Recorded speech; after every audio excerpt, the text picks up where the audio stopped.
bayajabukije ntihabemwo ubusuma bwo kwibaha leta mu gutanga ikori. Bamwe bagiye bishira hamwe mu kugira urunani rwo kurimira hamwe imirima minini kugira ngo umwimbu wiyongere mu ntara zitandukanye nka Muyinga, Cankuzo, Ngozi n'ahandi nk'uko abakunzi bacu bavyiboneye. Aha kandi n'amadini arimo Eklezia Katolika ntiyasigaye inyuma mu kwijukira guhimiriza abakristo babo kwitabira ku kamo. Akarorero ni muri diocese y'intara ya Muyinga. Musenyeri Protais Nkurikiye, icegera ca musenyeri mukuru wa diocese ya Muyinga, avuga ko bamaze imyaka 2 bafise umugambi wo guteza imbere igihingwa c'amavoka. Kuri mikro z'abakunzi b'Ijwi ry'Amerika, Musenyeri Protais yateye akamo abakristo kw'ijambo ry'Imana no kwiteza imbere bijana.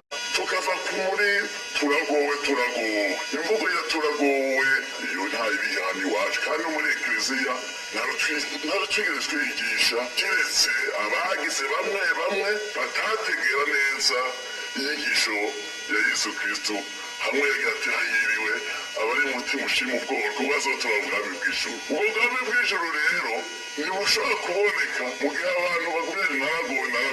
Abakunzi b'Ijwi ry'Amerika banavuganye na Desire Sayinguvu arongoye urunani rw'abarimyi b'amavoka mu Burundi. Nawe avuga ko intumbero yabo ari uko Burundi bwose butegerezwa kwitabira uwo mugambi wo kurima amavoka ateza imbere igihugu n'abarundi. Kubijanye no gutunganya igiterwa c'ivoka muri Eklezia intererano botanga abo n'abantu bajejwe kumenyesha Imana bafise abantu benshi babwira kandi bagira bakuru. N'abarimyi b'amavoka bari basanzwe bayagurishiriza ku giti hejuru canke bayamuye barashima aho umugambi wo kuyashorera hanze ugeze. Abo barimyi bavuga ko mu bisanzwe abacuruzi bahora babazimba bakisanga mu ruhombo.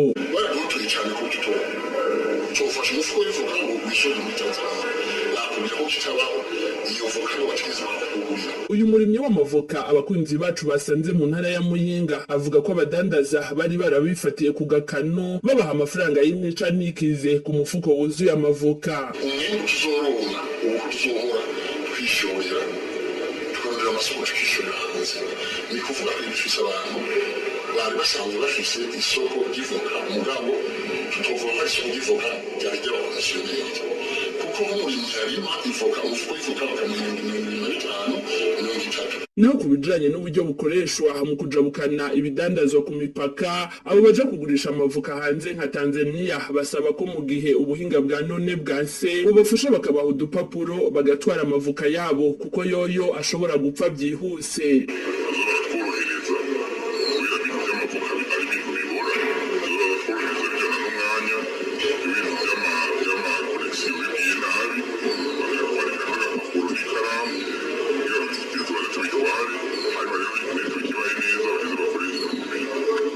Umukuru w'igihugu Evariste Ndayishimiye mu gihe yari yagendeye umurimyi w'amavoka akaba n'umworozi wo mu ntara ya Muyinga mu mwaka uheze, yamenyesheje ko umugambi wo kurima avoka no kuzishorera hanze ushobora gutunga igihugu bikozwe neza. Abonye n'umutumba niwawinjiza imiliyoni 600 ituraca muri bwa butare ifata hariho ubundi mucanguzo afise hegitari n'abanyazirengitana amaze gutera hariho Ingozi ufise amahegitari n'abanyamajana amaze gukora.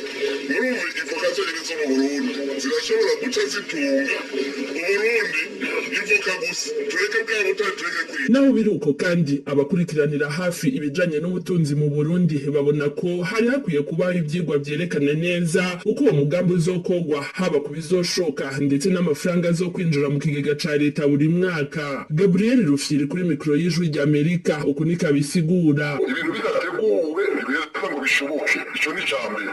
Ikigira kabiri naco nuko haca habaho ikintu bita nukuvuga ko haca haca urwego rw'igihugu wemewe ku rwego mpuzamakungu rusuzuma ko ibintu bishoboka mu mahanga bikuja amanorme. Ivyigwa erega ni ukubanza kubaza ivyigwa vyakozwe ko ivyo bintu n'ibihe, ni ukubanza kuraba ivyigwa twebwe nk'abantu b'abahinga babikurikirana twende tuvuge ibintu vyo ku munwa tube nta dokimageza kuri ino saha ndabona yanditse. Abagize urunani rw'abarimyi b'avoka bihaye ko mu mwaka wa 2029 bo bazoba bashikiriye umwaka w'imbonakazoza y'u Burundi y'umwaka wa 2040 bivugwa n'urongoye urunani rw'abarimyi b'avoka mu Burundi. Thierry Ndayishimiye, Ijwi ry'Amerika, Kigali.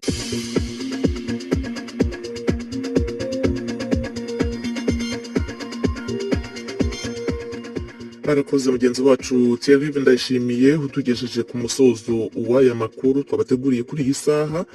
Ntitwatandukana ariko tutababwiye muri make amakuru twabagejejeho. Twabwiye ko muri Leta Zunze Ubumwe za Amerika mu ijoro ryakeye urukiko rwo ku rwego rw'igihugu rwicaye mu mujyi wa Seattle muri leta ya Washington mu burengerazuba bw'igihugu rwahagaritse by'agateganyo iteka rya Perezida Donald Trump rikuraho uburenganzira bw'ubwenegihugu ku bana babimukira bavukiye muri Amerika. Twanababwiye kandi ko inaha muri Amerika Sena yarayemeje mu ijoro ryakeye umuyobozi mushya wa CIA, ikigo cy'igihugu gishinzwe ubutasi mu mahanga. Twababwiye ko umushinjacyaha mukuru w'urukiko mpuzamahanga mpanabyaha CPI asaba abacamanza kumusinyira impapuro zo guta muri yombi abayobozi babiri b'abatalibani abarega guhonyanga uburenganzira bw'abari n'abategarugori. Twanababwiye ko mu mujyi wa Goma imirwano hagati y'ingabo za Congo FARDC n'umutwe wa M23 isatira umujyi wa Goma uhana imbibi na Rubavu mu Rwanda. Kuri wa gatanu ingabo za FARDC zatanye mu mitwe na M23.